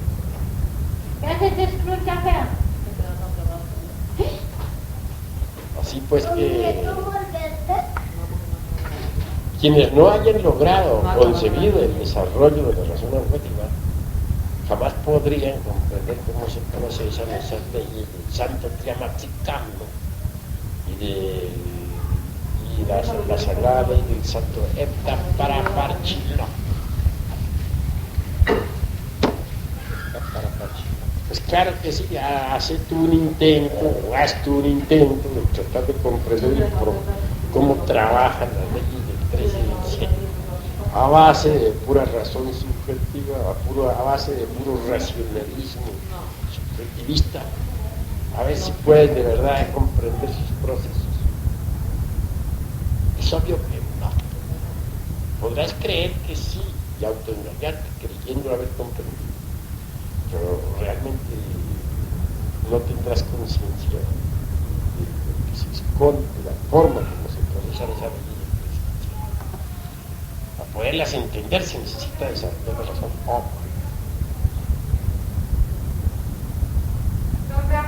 antiguamente sí, antes de la segunda catástrofe transalpiniana, eran muchos los que comprendían los procesos de la ley del 3 y del 100. Pero después de la segunda catástrofe, la mente involucionó tan espantosamente que se deterioró lamentablemente. Ya no, con razón subjetiva no se podría comprender eso. De manera que estamos diciendo algo que bien vale la pena analizarlo. Tremendo. Ahora el ambiente actual que existe en el mundo, el ambiente, dijéramos, los colonianos, los dicen que no sagrado, que existe actualmente en el mundo, ese ambiente de sabiondos y cultura superficial, etc. Es absolutamente desfavorable para los gérmenes, para el desarrollo de los gérmenes de la razón. ¿Cómo? Estamos en las peores condiciones. Sí, hoy lo que hay son criaturas automáticas. Reciben las impresiones sensoriales externas y reaccionan ante esos impactos externos en distintas formas, porque no tienen conciencia de nada, no tienen razón objetiva. Pero esta niña todavía no ha tenido tiempo para desarrollar los gérmenes de la razón objetiva en la presente existencia. Si se le permite, le da la posibilidad de desarrollar tales gérmenes, los desarrollará. Pero la humanidad común y corriente vive en un ambiente lamentable, donde el germen de la razón objetiva no es posible desarrollar. Le meten a unos 50,000 cosas en la cabeza y le destruyen los datos que la naturaleza ha depositado en el cerebro para la orientación de una vida. Se los destruye. Es decir, los resultados de la conciencia son depositados en el cerebro, o datos que son el resultado de la conciencia, en el cerebro de los niños, así como este. Ahí están los datos que la naturaleza ha depositado, datos de su propia conciencia, que le servirán para guiarse, para orientarse. Están también los gérmenes para el desarrollo de la razón objetiva. Pero luego intervienen los sabiondos con sus escuelas de primarias, de secundarias, la prensa, la erudición, la vida moderna con todas sus bestialidades y barbaridades. Y entonces les eliminan esos datos convierten a los seres humanos en autómatas, que viven reaccionando contra los impactos del mundo exterior. Los insultan, contestan con un insulto, les pegan, y les dicen, este es un radio, y les dicen, es un radio. ¿Por qué? Porque ya le enseñaron que cuando llega una impresión así, corresponde a un radio. Este es un vaso, sí, este es un vaso, ¿por qué? Se lo dijeron. Y corresponden a todo lo que se les presente con datos que les salen en la cabeza. Pero no responden con su conciencia, con su razonamiento. No les dan la oportunidad para que desarrollen la razonamiento. No les dan la oportunidad para que la conciencia trabaje, se exprese en forma de razonamiento objetivo. Esa oportunidad no se nos da, sino hacen de las criaturas seres automáticos, nada más. Les pegan, les insultan, les meten en la cabeza 50,000 cosas para que respondan a todo, cada cosa de acuerdo con lo que les han enseñado, y ya, de memoria, no tienen conciencia de nada. Muñecos automáticos que reaccionan ante las impresiones sensoriales en una o en otra forma, pero siempre reaccionan con conceptos, con palabras, con ideas, pero reaccionan ante todas las impresiones sensoriales.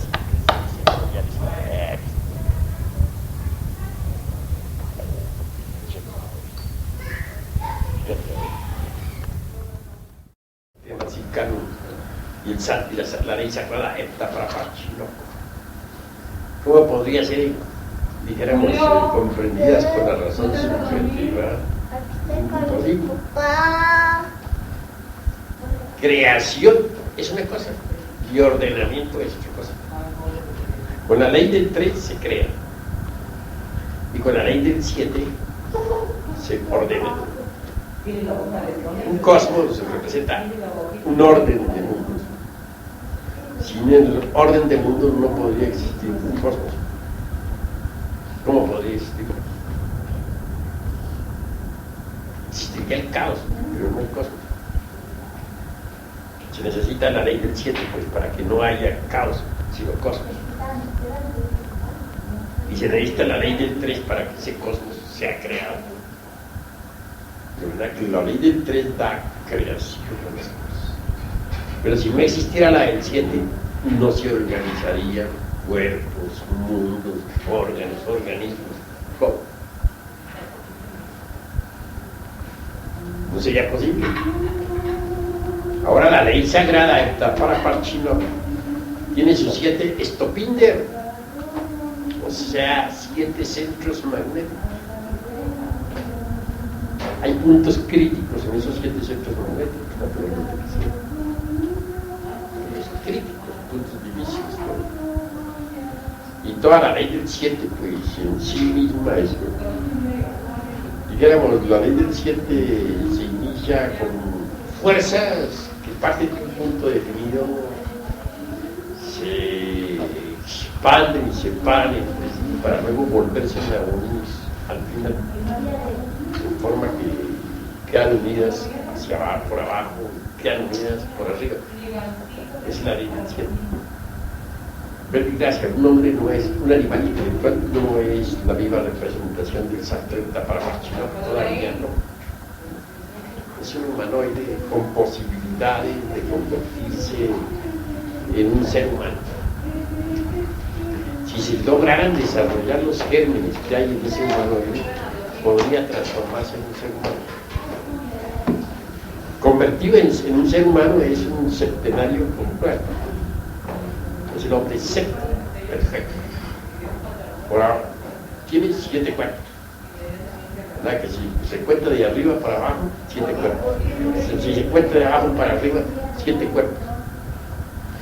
Si posee los 7 principios, la ley sagrada Hepta Praparchino ha llegado a tomar completa forma en él. Él es el Santo 7. Ahora, si logra cristalizar en sí mismo las 3 fuerzas primarias de la naturaleza, Entonces podría convertirse nada menos que en una cristalización perfecta de las tres fuerzas y de las siete: el santo tierra chicano y de la ley sagrada del Tarrapache. Ese sería ya pues el hombre autorrealizado, perfecto. Pues claro. Pero para que se logre uno comprender estos procesos íntimos de la diferencia, obviamente tiene que desarrollar la razón objetiva.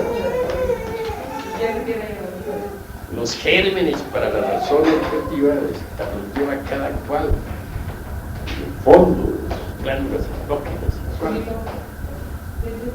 pueden desarrollarse, puede que no se desarrollen. No es seguro que se desarrollen. Para que se desarrollen tiene uno que dedicarse a eso, trabajar sobre sí mismo para conseguir un desarrollo de la razón objetiva. Si uno no trabaja sobre sí mismo, ¿cómo va a desarrollar la razón objetiva? De manera que si miramos este muñeco que llama humano y que el humano no tiene nada, que es un humano, una especie de robot que vive reaccionando ante las impresiones del mundo exterior, descubrimos como dijéramos, una conciencia doble. Por un lado está la conciencia personal, que no es más que el resultado de la educación recibida, de las costumbres, de las impresiones, de todo ese automatismo exterior. Y han metido unas 50.000 cosas en la cabeza y responde a todas las impresiones con todos los datos que ha acumulado en el cerebro. Ese, dijéramos, le da a uno, junto con los hábitos y junto con, en fin, con los prejuicios, etcétera, ese tinte de falsa conciencia, ¿no?, que tiene toda persona. Desgraciadamente todos llegan a creer que esa es la verdadera conciencia. Ahora, la auténtica conciencia, la legítima conciencia es la del ser, la de la esencia. Es la verdadera, pero esta queda abrumada por allá, desechada. A esta gente, dijéramos, ultramoderna, no le interesa la verdadera conciencia del ser. Toma por conciencia esta falsa conciencia de la personalidad humana, formada con complejos, traumas, razonamientos subjetivistas, falsa educación, etc. Eso es lo que toma por conciencia. La falsa conciencia de la personalidad.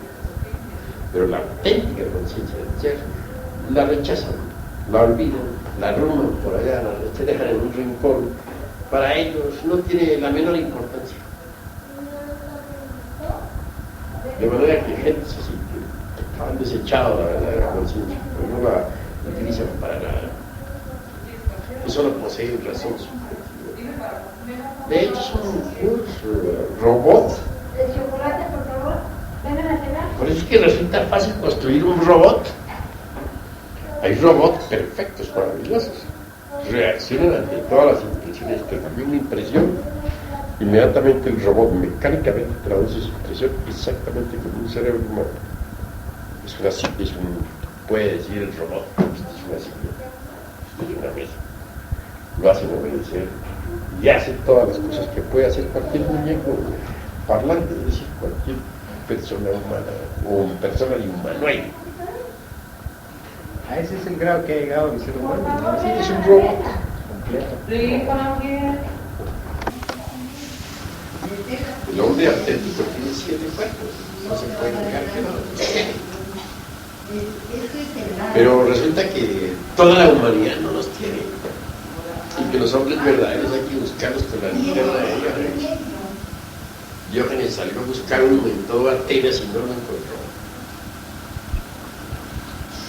Algunos dicen que llegó a Bogotá y que le robaron la linterna.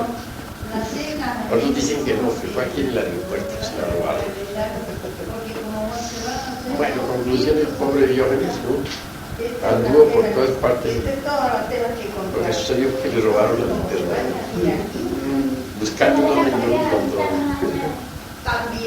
Bueno, Esas escuelas de tipo pseudoesotérico y pseudo-ocultista que hacen creer a uno. Ya todo el mundo es un septenario completo. Primer error.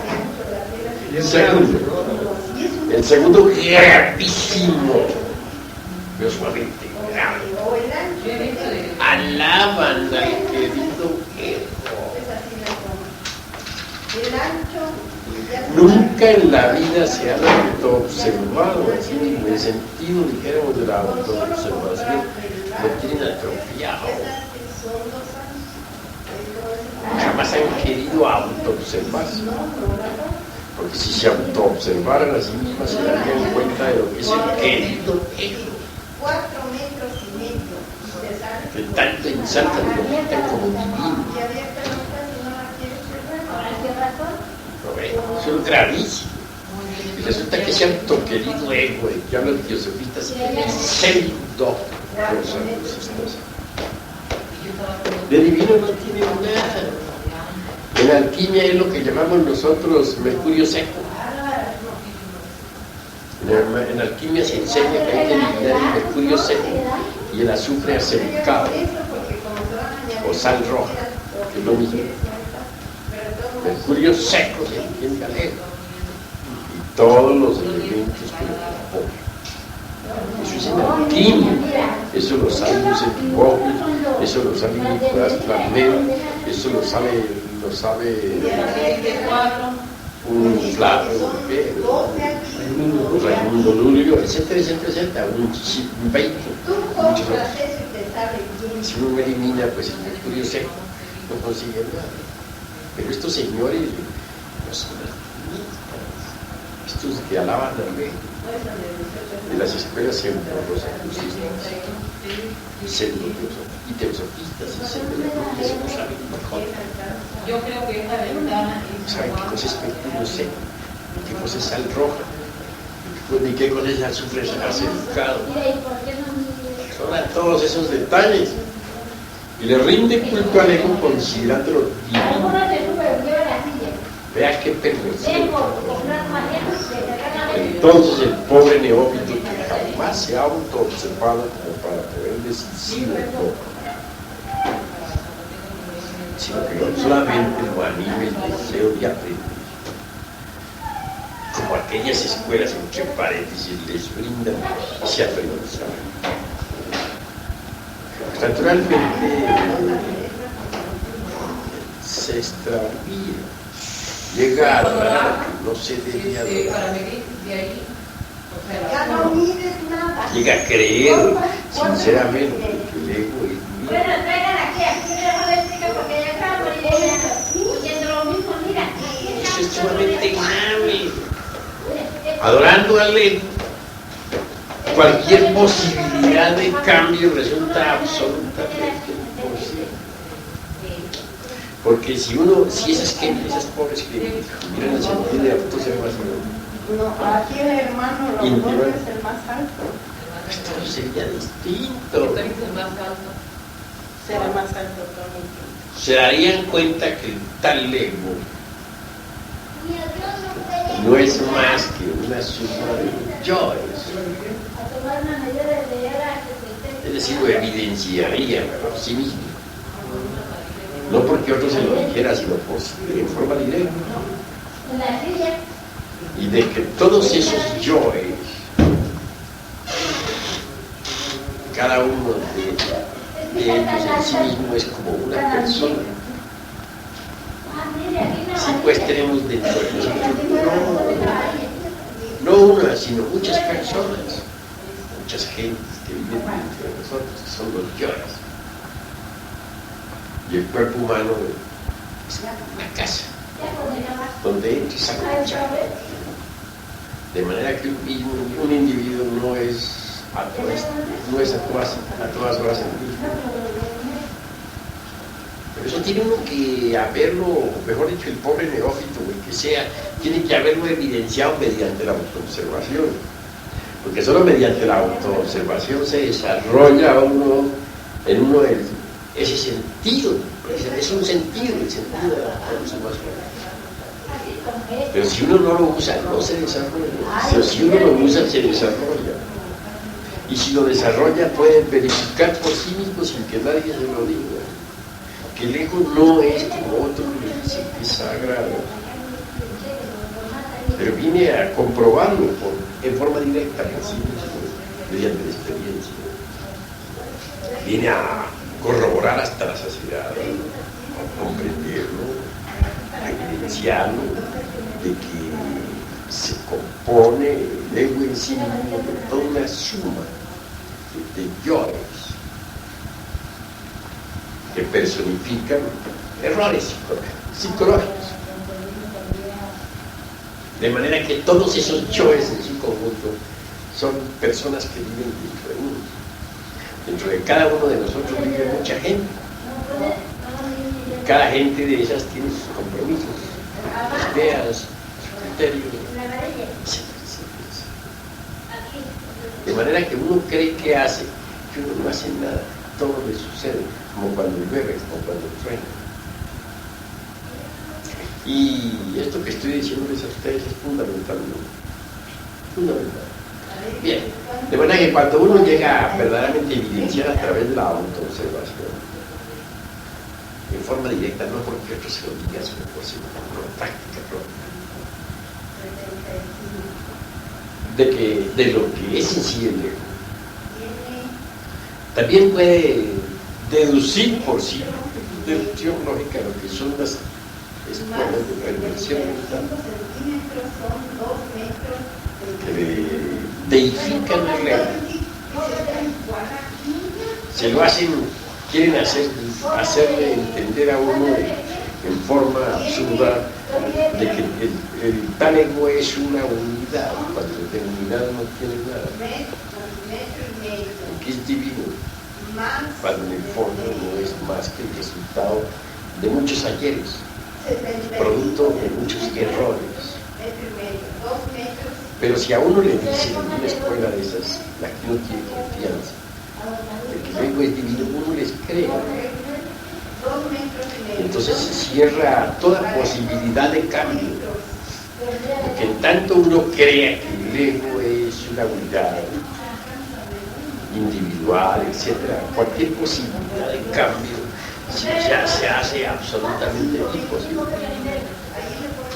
Un cambio solamente se suscitaría en uno destruyendo a toda esa gente que vive en el interior de uno.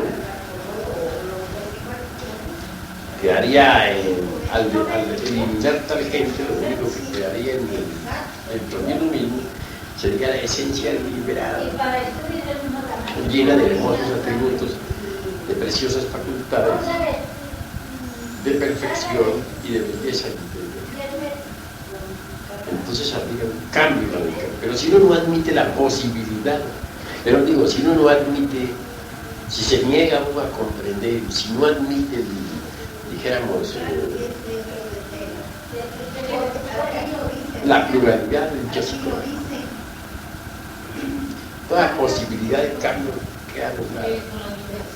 Si uno deifica el ego, sin saber lo que es el ego, únicamente porque otros le dijeron que es divino, sin haber sido tomado la molestia de estudiarlo, de hecho se cierran las puertas a todo trabajo segundo, y cualquier posibilidad de cambio queda anulada. Abuelo, cuando un individuo estudia, digamos, lo que es el ego, tiene la posibilidad de que él nazca y la capacidad de análisis, ¿no? Claro. ¿O no? ¿O cree usted que no? Yo lo que quiero saber más o menos, que me usted me indicara ahora, es ¿de dónde puede uno hacer que provenga? ¿O realmente de dónde proviene la capacidad de análisis? Pero realmente eso es un instrumento, una herramienta de trabajo de la que uno carece. Bueno, voy a decir, volvemos al tema ese de la razón y de las dos razones. Pueden haber análisis veramente subjetivistas. Cualquier análisis relacionado únicamente con cualquier análisis subjetivo, es decir, cualquier análisis basado exclusivamente en las percepciones sensoriales externas, no sirve para nada.